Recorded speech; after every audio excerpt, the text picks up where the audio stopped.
folks, how are we? It's Belfast Boxing and Blues. Back again. Back again, baby. We're back, baby. Yeah, so, what's going on, guys? At the minute, we have AJ and Ghana coming up this weekend, Saturday night. What day is it today? Tuesday. So, all of the media stuff's going on, all of the open workouts today, rehab season, all of that stuff. It's all going on, isn't it? And I was just watching a few of the interviews and the bits and pieces. Johnny Nelson and Dev Dev Dev Sarney, fucking whoever else is on there. Michelle Joy Phelps, Eddie Hearn, all the usual suspects, Big John Fury, and all of that stuff, you know what I mean? And Big John Fury met Joshua, and I had a big hug, and I love you. You're like a son to me. I know it's the first time we've met, but you're like a son to me. I swear to God. So, you know, that's all good, isn't it?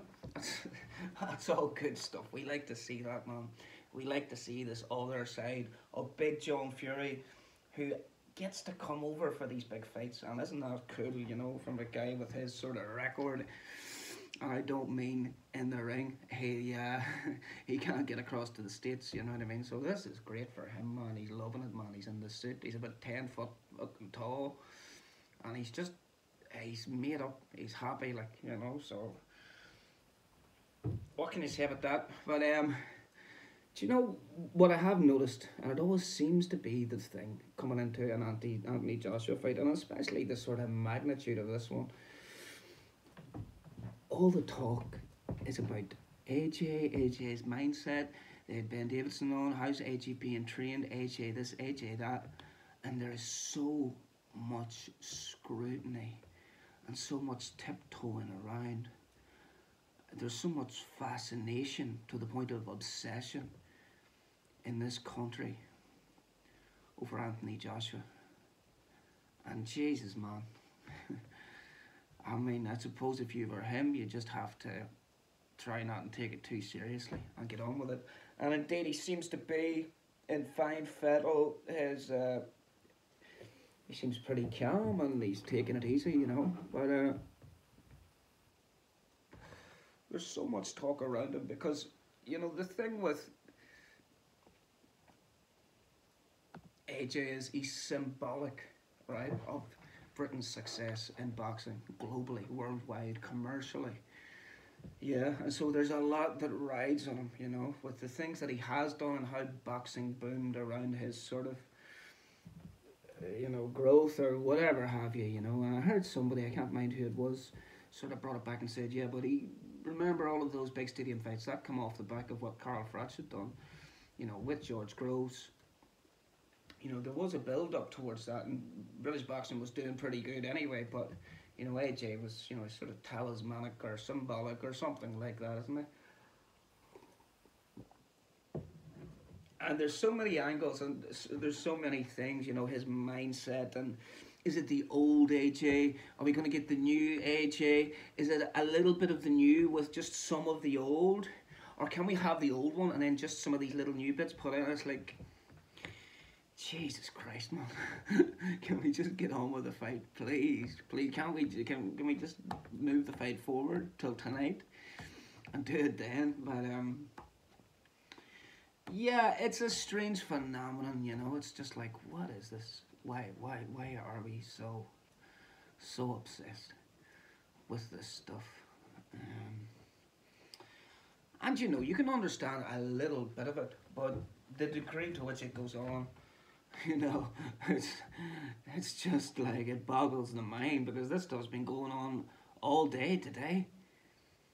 Everybody's been talking about it. Everybody they've had on, it's all AJ. What's AJ gonna do? Has AJ settled? You know, and of course the promoters and handlers want to put it across as best they can and say, well, no, he's in the best possible place, and you know what I mean. It all comes down to spin, doesn't it? You know, whoever's in control or whoever's promoting, say, you know, they want to spin no matter what the event his past record. They want to put the most positive spin they can on it, you know. So it's interesting to watch these people, you know, spinning these plates. I've got the AJ plate over here, and Ghana's up over this direction. Jesus Christ. You know, it's interesting, man. Who doesn't want to watch that? It's worth a look. It's good stuff. So guys, there's not too much really more to say about that. I'm not going to make a preview or a prediction on the fight just yet. I'm going to leave that right up until Friday, you know, and then after you've heard my prediction, you can all race to the betting office, you know. But no, in all seriousness, I will attempt to make a good, solid prediction, you know, based on footage, based on basic knowledge, based on feeling for the fight, feeling on what would be, let's say, the most pleasing outcome for everybody involved. Yeah, and then how likely is that to actually happen, given the fact that it's a boxing match. And yeah, we'll try and come up with something that can guarantee us a few pound in the back pocket. Well, I don't know about guarantee, but you know, it'll be worth a cheeky tenner. So I'll have a good think about it, you know. I suppose I have to have said that and I have to go and do my research, but